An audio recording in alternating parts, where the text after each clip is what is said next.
أعوذ بالله من الشيطان الرجيم. بسم الله الرحمن الرحيم. الحمد لله الذي خلق السماوات والأرض وجعل الظلمات والنور، ثم الذين كفروا بربهم يعدلون. هو الذي خلقكم من طين ثم قضى أجلا، وأجل مسمى عنده، ثم أنتم تمترون. وهو الله في السماوات وفي الأرض، يعلم سركم وجهركم ويعلم ما تكسبون. وما تأتيهم من آية من آيات ربهم إلا كانوا عنها معرضين. فقد كذبوا بالحق لما جاءهم، فسوف يأتيهم أنباء ما كانوا به يستهزئون. ألم يروا كم أهلكنا من قبلهم من قرن مكناهم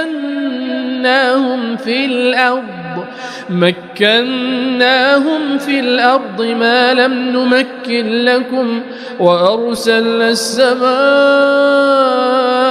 عليهم مدرارا، وجعلنا الأنهار تجري من تحتهم فأهلكناهم بذنوبهم، وأنشأنا من بعدهم قرنا آخرين. ولو نزلنا عليك كتابا في قرطاس فلمسوه بأيديهم لقال الذين كفروا إن هذا إلا سحر مبين. وقالوا لولا أنزل عليه ملك، ولو أنزلنا ملكا لقضي الأمر ثم لا ينظرون. ولو جعلناه ملكا لجعلناه رجلا وللبسنا عليهم ما يلبسون. ولقد استهزئ برسل من قبلك فحاق بالذين سخروا منهم ما كانوا به يستهزئون. قل سيروا في الأرض ثم انظروا كيف كان عاقبة المكذبين. قل لمن ما في السماوات والأرض قل لله. كتب على نفسه الرحمة ليجمعنكم إلى يوم القيامة لا ريب فيه. الذين خسروا أنفسهم فهم لا يؤمنون. وله ما سكن في الليل والنهار وهو السميع العليم. قل أغير الله أتخذ وليا فاطر السماوات والأرض وهو يطعم ولا يطعم. قل إني أمرت أن أكون أول من أسلم ولا تكونن من المشركين. قل إني أخاف إن عصيت ربي عذاب يوم عظيم. من يصرف عنه يومئذ فقد رحمه، وذلك الفوز المبين. وإن يمسسك الله بضر فلا كاشف له إلا هو، وإن يمسسك بخير فهو على كل شيء قدير وهو القاهر فوق عباده وهو الحكيم الخبير قل أي شيء أكبر شهادة قل الله شهيد بيني وبينكم وأوحي إلي هذا القرآن لأنذركم به ومن بلغ أئنكم لتشهدون أن مع الله آلهة أخرى قل لا أشهد قل إنما هو إله واحد وإنني بريء مما تشركون الذين آتيناهم الكتاب يعرفونه كما يعرفون أبناءهم الذين خسروا أنفسهم فهم لا يؤمنون ومن أظلم ممن افترى على الله كذبا أو كذب بآياته إنه لا يفلح الظالمون ويوم نحشرهم جميعا ثم نقول للذين أشركوا أين شركاؤكم الذين كنتم تزعمون ثم لم تكن فتنتهم إلا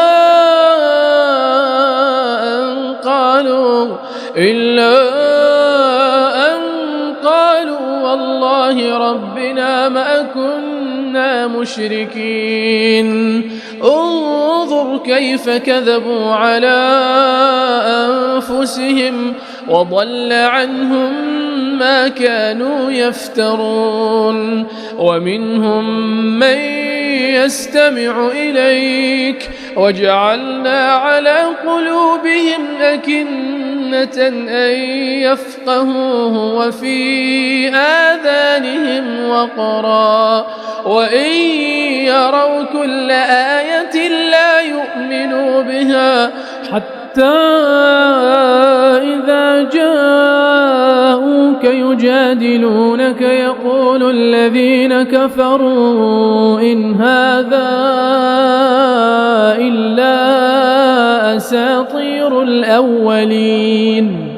وهم ينهون عنه وينأون عنه وإن يهلكون إلا أنفسهم وما يشعرون ولو ترى إذ وقفوا على النار فقالوا يا ليتنا نرد ولا نكذب بآيات ربنا ونكون من المؤمنين بل بدا لهم ما كانوا يخفون من قبل ولو ردوا لعادوا لما نهوا عنه وإنهم لكاذبون وقالوا إن هي إلا حياتنا الدنيا وما نحن بمبعوثين ولو ترى إذ وقفوا على ربهم قال أليس هذا بالحق قالوا بلى وربنا قال فذوقوا العذاب بما كنتم تكفرون قد خسر الذين كذبوا بلقاء الله حتى إذا جاءتهم الساعة بغتة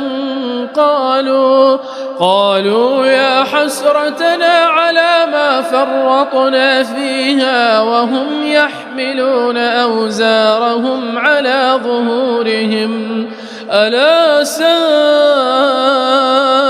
ما يزرون وما الحياة الدنيا إلا لعب وللدار الآخرة خير للذين يتقون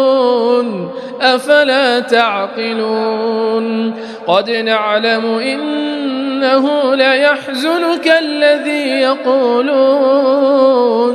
فإنهم لا يكذبونك ولكن الظالمين بآيات الله يجحدون ولقد كذبت رسل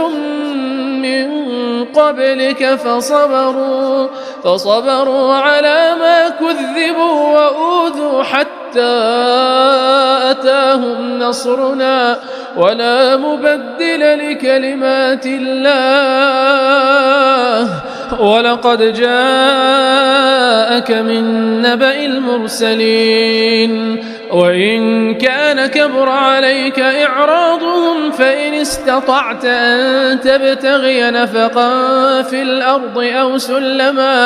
أو سلما في السماء فتأتيهم بآية ولو شاء الله لجمعهم على الهدى فلا تكونن من الجاهلين إنما يستجيب الذين يسمعون والموتى يبعثهم الله ثم إليه يرجعون وقالوا لولا نزل عليه آية من ربه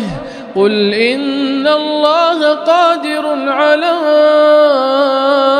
أن ينزل آية ولكن أكثرهم لا يعلمون وما من دابة في الأرض ولا طائر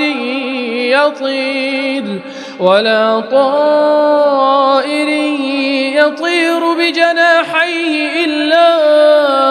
أمم أمثالكم ما فرطنا في الكتاب من شيء ثم إلى ربهم يحشرون والذين كذبوا بآياتنا صم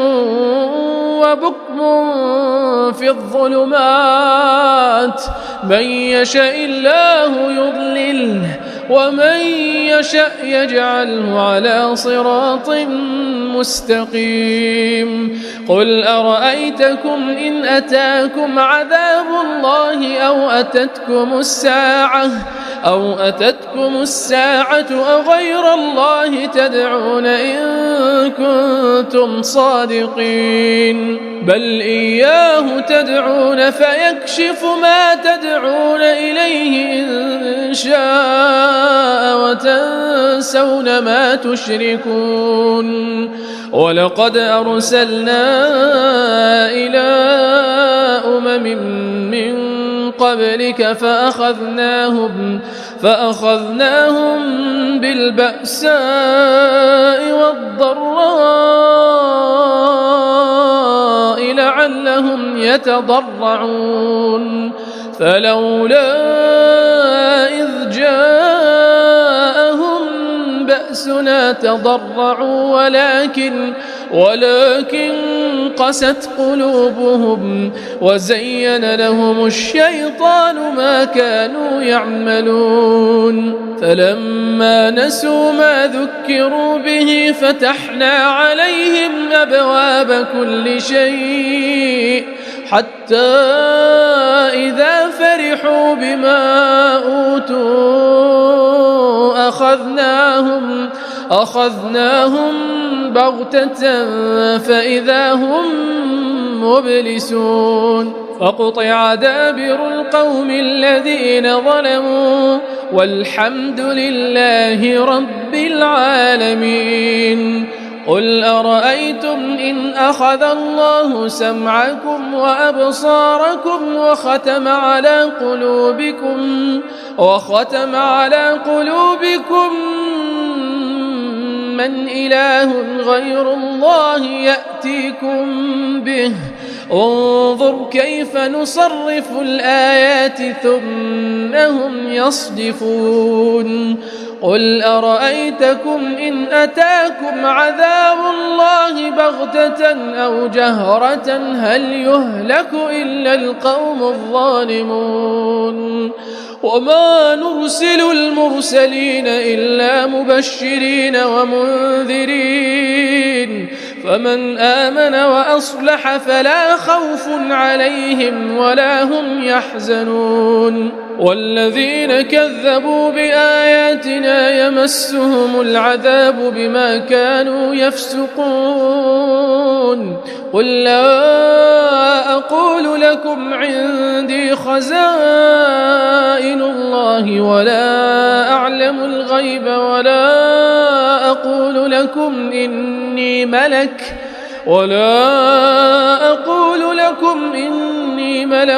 إن أتبع إلا ما يوحى إلي قل هل يستوي الأعمى والبصير أفلا تتفكرون وأنذر به الذين يخافون أن يحشروا إلى ربهم ليس لهم من دونه ولي ولا شفيع لعلهم يتقون ولا تطرد الذين يدعون ربهم بالغداة والعشي يريدون وجهه ما عليك من حسابهم من شيء وما من حسابك عليهم من شيء فتطردهم فتكون من الظالمين وكذلك فتنا بعضهم ببعض ليقولوا أهؤلاء من الله عليهم من بيننا أليس الله بأعلم بالشاكرين وإذا جاءك الذين يؤمنون بآياتنا فقل سلام عليكم كتب ربكم على نفسه الرحمة أنه من عمل منكم سوءا بجهالة ثم تاب من بعده وأصلح فأنه غفور رحيم وكذلك نفصل الآيات ولتستبين سبيل المجرمين قل إني نهيت أن أعبد الذين تدعون من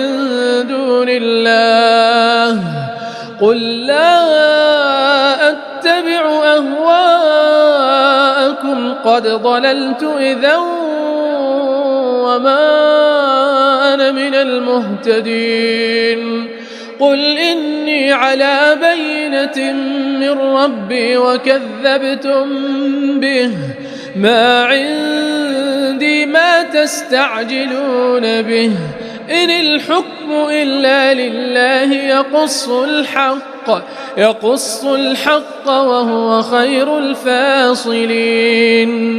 قل لو أن عندي ما تستعجلون به لقضي الأمر بيني وبينكم والله أعلم بالظالمين وعنده مفاتح الغيب لا يعلمها إلا هو ويعلم ما في البر والبحر وما تسقط من ورقة إلا يعلمها ولا حبة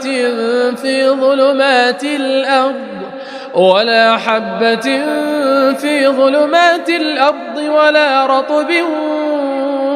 ولا يابس إلا في كتاب مبين وهو الذي يتوفاكم بالليل ويعلم ما جرحتم بالنهار ثم يبعثكم فيه ليقضى أجل مسمى ثم ثم إليه مرجعكم ثم ينبئكم بما كنتم تعملون وهو القاهر فوق عباده ويرسل عليكم حفظه حتى إذا جاء أحدكم الموت توفته رسلنا وهم لا يفرطون ثم ردوا إلى الله مولاهم الحق ألا له الحكم وهو أسرع الحاسبين قل من ينجيكم من ظلمات البر والبحر تدعونه تضرعا وخفية لئن أنجانا من هذه لنكونن من الشاكرين قل الله ينجيكم منها ومن كل كرب ثم أنتم تشركون قل هو القادر على أن يبعث عليكم عذابا من فوقكم أو من تحت أرجلكم أو يلبسكم شيعا ويذيق بعضكم بأس بعض انظر كيف نصرف الآيات لعلهم يفقهون وكذب به قومك وهو الحق قل لست عليكم بوكيل لكل نبأ مستقر وسوف تعلمون وإذا رأيت الذين يخوضون في آياتنا فأعرض عنهم حتى يخوضوا في حديث غيره وإما ينسينك الشيطان فلا تقعد بعد الذكرى مع القوم الظالمين وما على الذين يتقون من حسابهم من شيء ولكن ذكرى لعلهم يتقون وذر الذين اتخذوا دينهم لعبا ولهوا وغرتهم الحياة الدنيا وذكر به أن تبسل نفس بما كسبت ليس لها من دون الله ولي ولا شفيع وإن تعدل كل عدل لا يؤخذ منها أولئك الذين أبسلوا بما كسبوا لهم شراب من حميم وعذاب أليم بما كانوا يكفرون قل أندعو من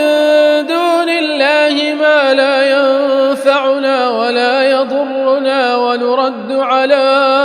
أعقابنا بعد إذ هدانا الله كالذي استهوته الشياطين في الأرض حيران له أصحاب يدعونه إلى الهدى ائتنا قل إن هدى الله هو الهدى وأمرنا لنسلم لرب العالمين وأن أقيموا الصلاة واتقوه وهو الذي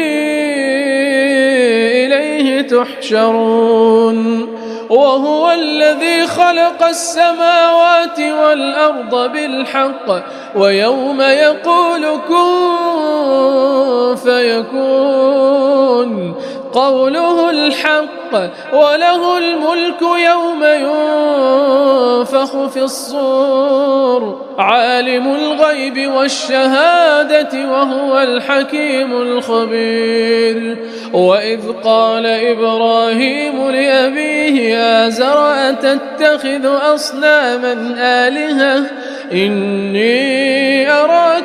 قومك في ضلال مبين وكذلك نري إبراهيم ملكوت السماوات والأرض وليكون من الموقنين فلما جن عليه الليل رأى كوكبا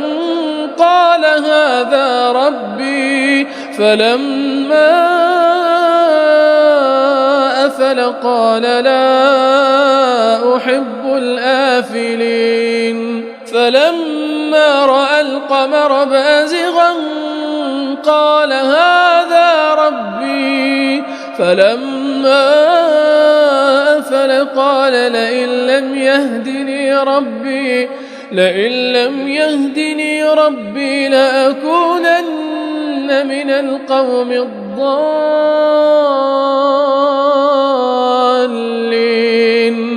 فلما رأى الشمس بازغة قال هذا ربي هذا أكبر فلما أفلت قال يا قوم إني بريء مما تشركون إني وجهت وجهي للذي فطر السماوات والأرض حنيفا وما أنا من المشركين وحاجه قومه قال أتحاجوني في الله وقد هدان ولا أخاف ما تشركون به إلا أن يشاء ربي شيئا وسع ربي كل شيء علما أفلا تتذكرون وكيف أخاف ما أشركتم ولا تخافون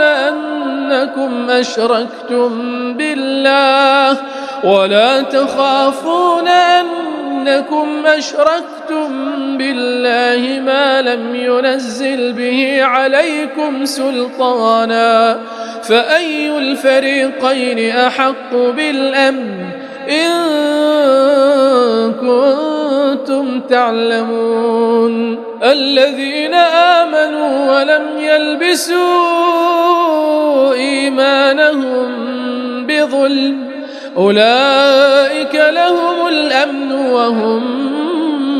مهتدون وتلك حجتنا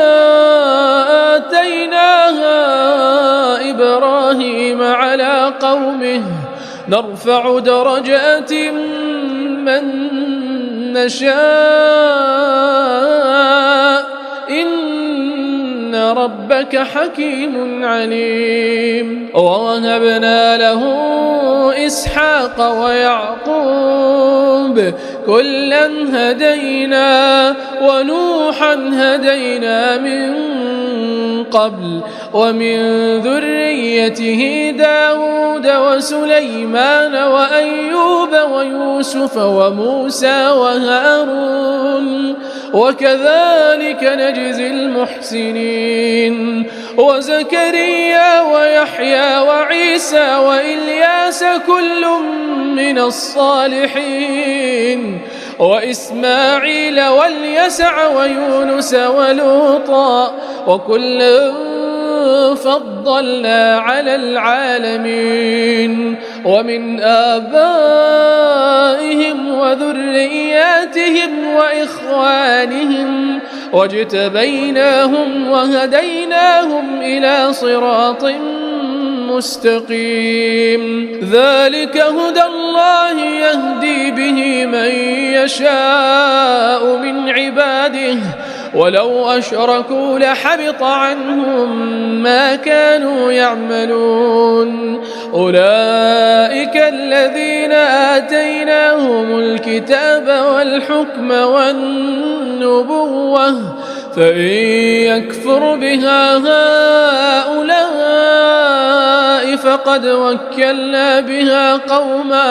فقد وكلنا بها قوما ليسوا بها بكافرين. أولئك الذين هدى الله فبهداه مقتده. قل لا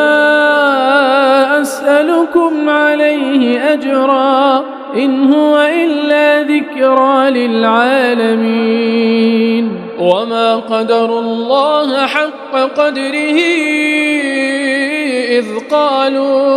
إذ قالوا ما أنزل الله على بشر من شيء. قل من أنزل الكتاب الذي جاء به موسى نورا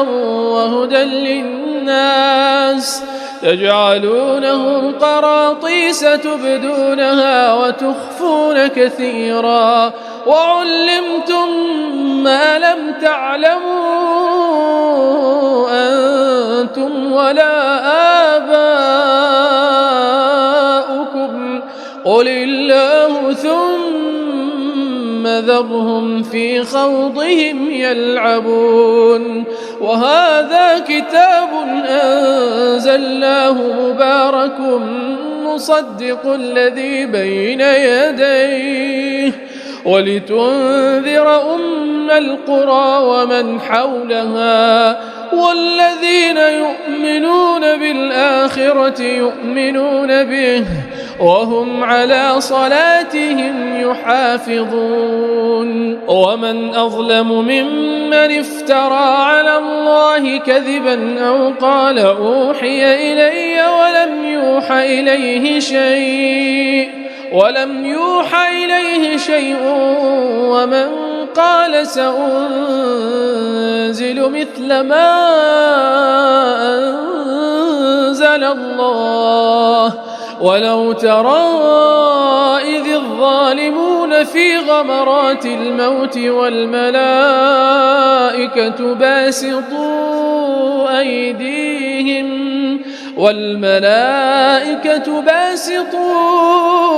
أيديهم أخرجوا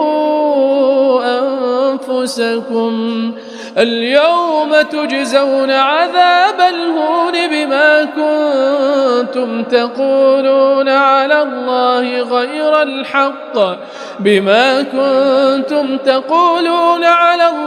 غير الحق وكنتم عن آياته تستكبرون. ولقد جئتمونا فرادا كما خلقناكم أول مرة وتركتم ما خولناكم وراء ظهوركم وما نرى معكم شفعاءكم الذين زعمتم أنهم فيكم شركاء لقد تقطع بينكم وضل عنكم ما كنتم تزعمون. إن الله فالق الحب والنوى يخرج الحي من الميت ومخرج الميت من الحي ذلكم الله فأنا تؤفكون. فالق الإصباح وجعل الليل سكنا والشمس والقمر حسبانا ذلك تقدير العزيز العليم. وهو الذي جعل لكم النجوم لتهتدوا بها في ظلمات البر والبحر قد فصلنا الآيات لقوم يعلمون. وهو الذي أنشأكم من نفس واحدة فمستقر ومستودع قد فصلنا الآيات لقوم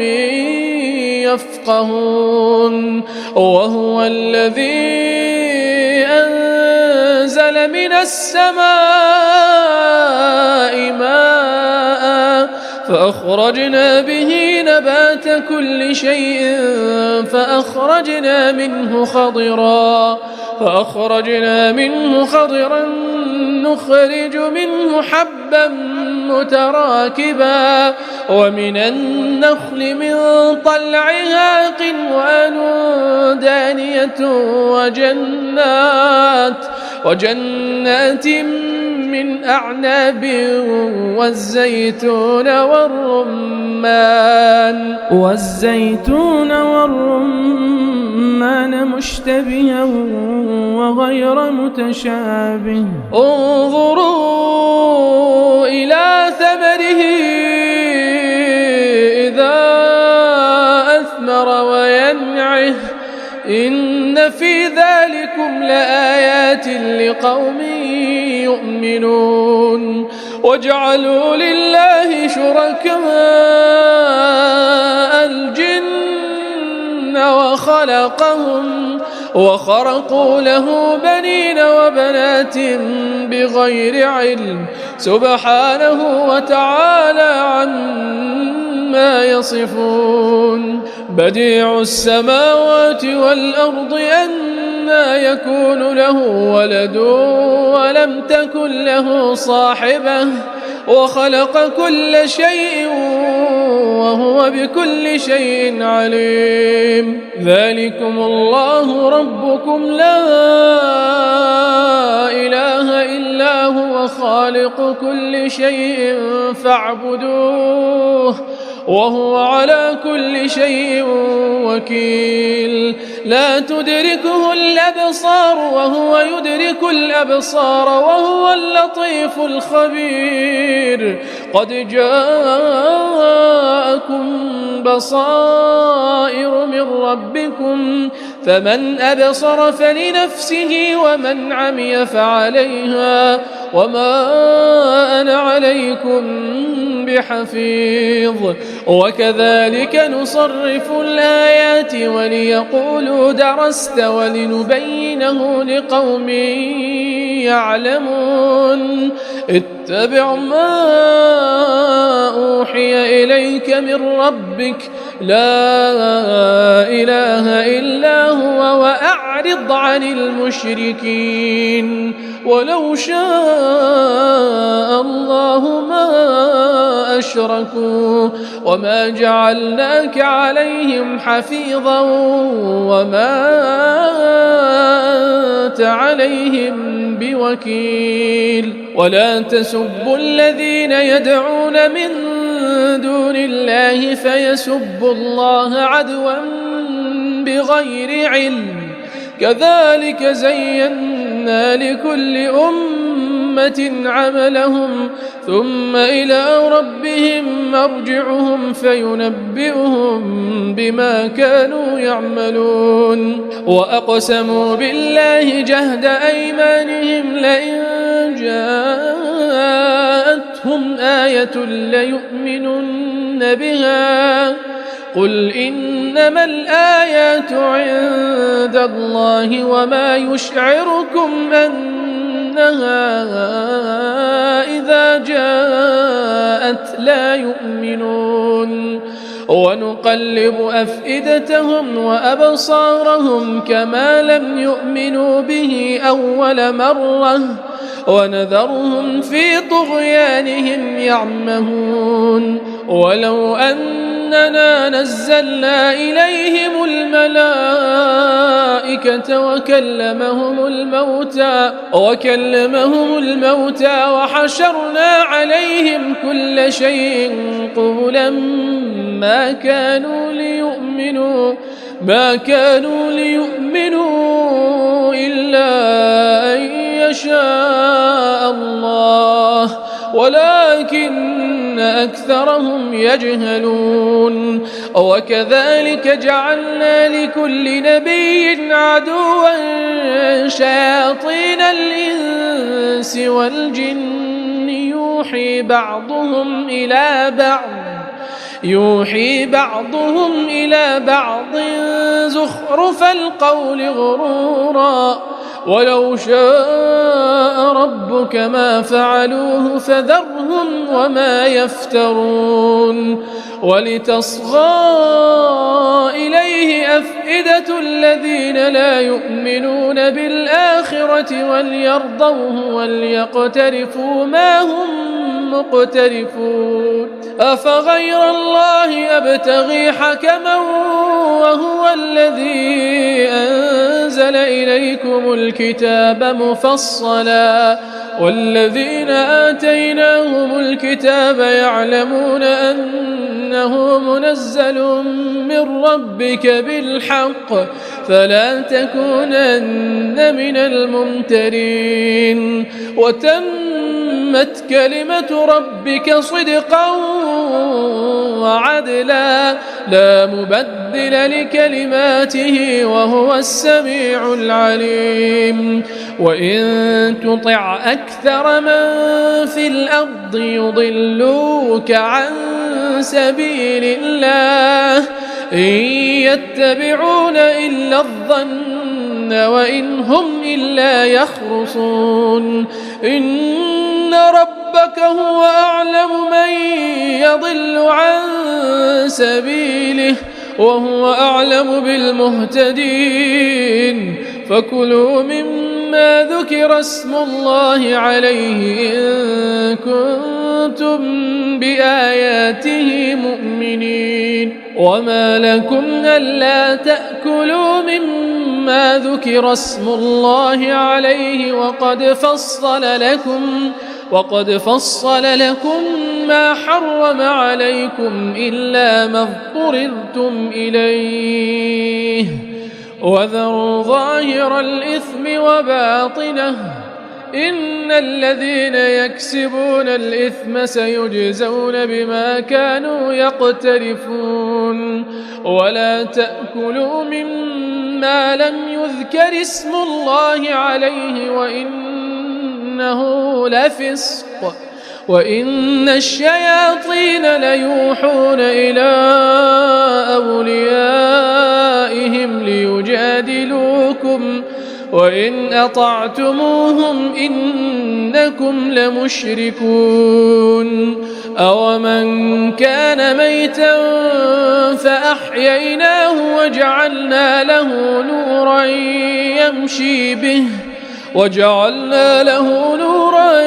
يمشي به في الناس كمن مثله في الظلمات ليس بخارج منها كذلك زين للكافرين ما كانوا يعملون وكذلك جعلنا في كل قرية أكابر مجرميها ليمكروا فيها وما يمكرون إلا بأنفسهم وما يشعرون وإذا جاءتهم آية قالوا لن نؤمن حتى نؤتى مثل ما أوتي رسل الله أعلم حيث يجعل رسالته سيصيب الذين أجرموا صغار عند الله وعذاب شديد بما كانوا يمكرون فمن يرد الله أن يهديه يشرح صدره للإسلام ومن يرد أن يضله يجعل صدره ضيقا حرجا كأنما يصعد في السماء كذلك يجعل الله الرجس على الذين لا يؤمنون وهذا صراط ربك مستقيما قد فصلنا الآيات لقوم يذكرون لهم دار السلام عند ربهم وهو وليهم بما كانوا يعملون ويوم يحشرهم جميعا يا معشر الجن قد استكثرتم من الإنس وقال أولياؤهم الإنس ربنا استمتع بعضنا ببعض وبلغنا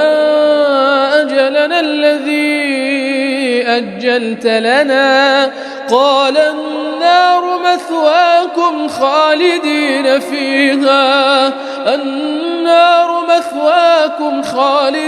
فيها إلا ما شاء الله إن ربك حكيم عليم وكذلك نولي بعض الظالمين بعضا بما كانوا يكسبون يا معشر الجن والإنس ألم يأتكم رسل منكم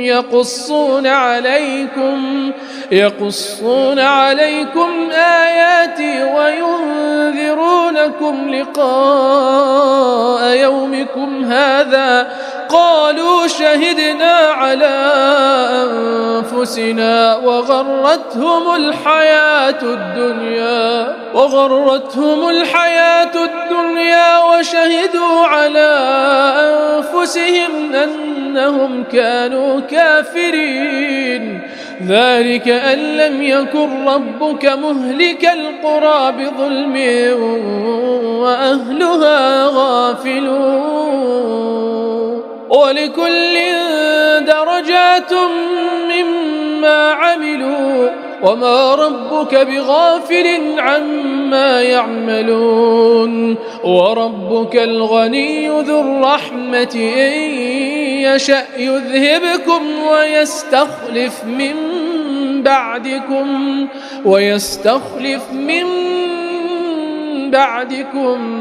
ما يشاء كما أنشأكم من ذرية قوم آخرين إنما توعدون لآت وما أنتم بمعجزين قل يا قوم اعملوا على مكانتكم إني عامل فسوف تعلمون من تكون له عاقبة الدار إنه لا يفلح الظالمون وجعلوا لله مما ذرأ من الحرث والأنعام نصيبا فقالوا هذا لله بزعمهم وهذا لشركائنا فما كان لشركائهم فلا يصل إلى الله وما كان لله فهو يصل إلى شركائهم ساء ما يحكمون وكذلك زين لكثير من المشركين قتل أولادهم شركاؤهم ليردوهم وليلبسوا عليهم دينهم ولو شاء الله ما فعلوه فذرهم وما يفترون وقالوا هذه أنعام وحرث حجر لا يطعمها إلا من نشاء بزعمهم وأنعام حرمت ظهورها وأنعام لا يذكرون اسم الله عليها افتراء عليه سيجزيهم بما كانوا يفترون وقالوا ما في بطون هذه الأنعام خالصة لذكورنا ومحرم على أزواجنا وإن يكن ميتة فهم فيه شركاء سيجزيهم وصفهم إنه حكيم عليم قد خسر الذين قتلوا أولادهم سفها بغير علم وحرموا ما رزقهم الله افتراء على الله قد ضلوا وما كانوا مهتدين. وهو الذي أنشأ جنات معروشات وغير معروشات والنخل والزرع مختلفا أكله والزيتون والرمان متشابها وغير متشابه. كلوا من ثمره إذا أثمر وآتوا حقه يوم حصاده ولا تسرفوا إنه لا يحب المسرفين. ومن الأنعام حمولة وفرشا كلوا مما رزقكم الله ولا تتبعوا خطوات الشيطان إنه لكم عدو مبين. 8 أزواج من الضأن 2 ومن المعز 2 قل الذكرين حرم أم الأنثيين أما اشتملت عليه أرحام الأنثيين نبئوني بعلم إن كنتم صادقين. ومن الإبل 2 ومن البقر 2 قل الذكرين حرم أم الأنثيين أما اشتملت عليه أرحام الأنثيين أم كنتم شهداء إذ وصاكم الله بهذا فمن أظلم ممن افترى على الله كذبا ليضل الناس بغير علم إن الله لا يهدي القوم الظالمين. قل لا أجد فيما أوحي إلي محرما على طاعم يطعمه إلا أن يكون ميتة أو دما مسفوحا أو لحم خنزير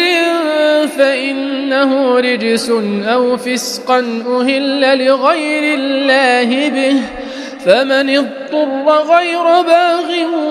ولا عاد فإن ربك غفور رحيم. وعلى الذين هادوا حرمنا كل ذي ظفر ومن البقر والغنم حرمنا عليهم شحومهما إلا ما حملت ظهورهما أو الحوايا أو ما اختلط بعظم ذلك جزيناهم ببغيهم وإنا لصادقون. فإن كذبوك فقل ربكم ذو رحمة واسعة ولا يرد بأسه عن القوم المجرمين. سيقول الذين أشركوا لو شاء الله ما أشركنا ولا آباؤنا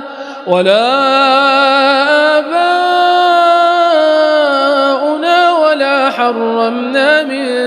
شيء كذلك كذب الذين من قبلهم حتى ذاقوا بأسنا. قل هل عندكم من علم فتخرجوه لنا إن تتبعون إلا الظن وإن أنتم إلا تخرصون. قل فلله الحجة البالغة فلو شاء لهداكم أجمعين. قل هلم شهداءكم الذين يشهدون أن الله حرم هذا فإن شهدوا فلا تشهد معهم ولا تتبع أهواء الذين كذبوا بآياتنا والذين لا يؤمنون بالآخرة وهم بربهم يعدلون قل تعالوا أتل ما حرم ربكم عليكم ألا تشركوا به شيئا وبالوالدين إحسانا ولا تقتلوا أولادكم من إملاق نحن نرزقكم وإياهم ولا تقربوا الفواحش ما ظهر منها وما بطن ولا تقتلوا النفس التي حرم الله إلا بالحق ذلكم وصاكم به لعلكم تعقلون ولا تقربوا مال اليتيم إلا بالتي هي أحسن حتى يبلغ أشده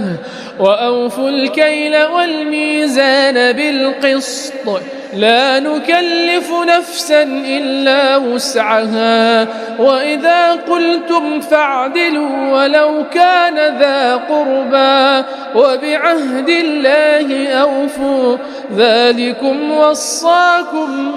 به لعلكم تذكرون وأن هذا صراطي مستقيما فاتبعوه ولا تتبعوا السبل فتفرق بكم عن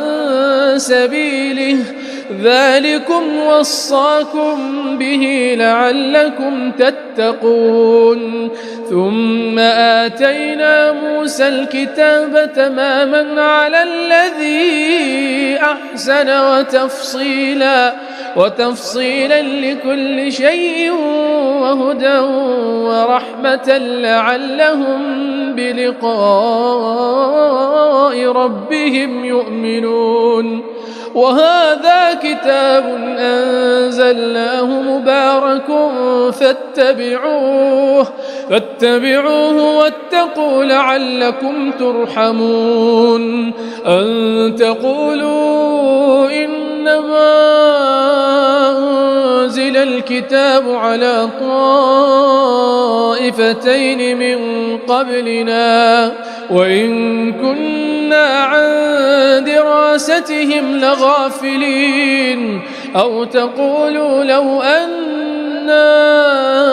أنزل علينا الكتاب لكنا أهدى منهم فقد جاءكم بينة من ربكم وهدى ورحمة فمن أظلم ممن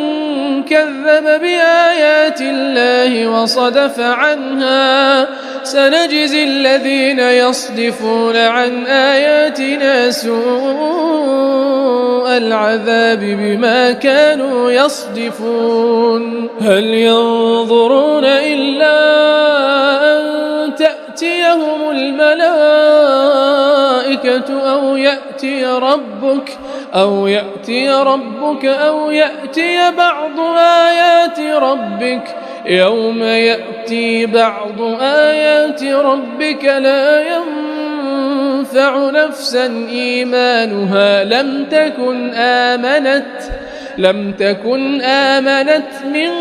قبل أو كسبت في إيمانها خيرا قل انتظروا إنا منتظرون إن الذين فرقوا دينهم وكانوا شيعا لست منهم في شيء إنما أمرهم إلى الله ثم ينبئهم بما كانوا يفعلون من جاء بالحسنة فله 10 أمثالها ومن جاء بالسيئة فلا يجزى إلا مثلها وهم لا يظلمون قل إنني هداني ربي صراط مستقيم دينا قيما ملة إبراهيم حنيفا وما كان من المشركين قل إن صلاتي ونسكي ومحياي ومماتي لله رب العالمين لا شريك له وبذلك أمرت وأنا أول المسلمين قل أغير الله أبغي ربا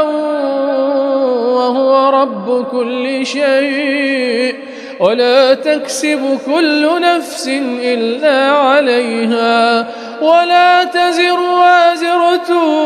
وزر أخرى ثم إلى ربكم مرجعكم فينبئكم بما كنتم فيه تختلفون وهو الذي جعلكم خلائف الأرض ورفع بعضكم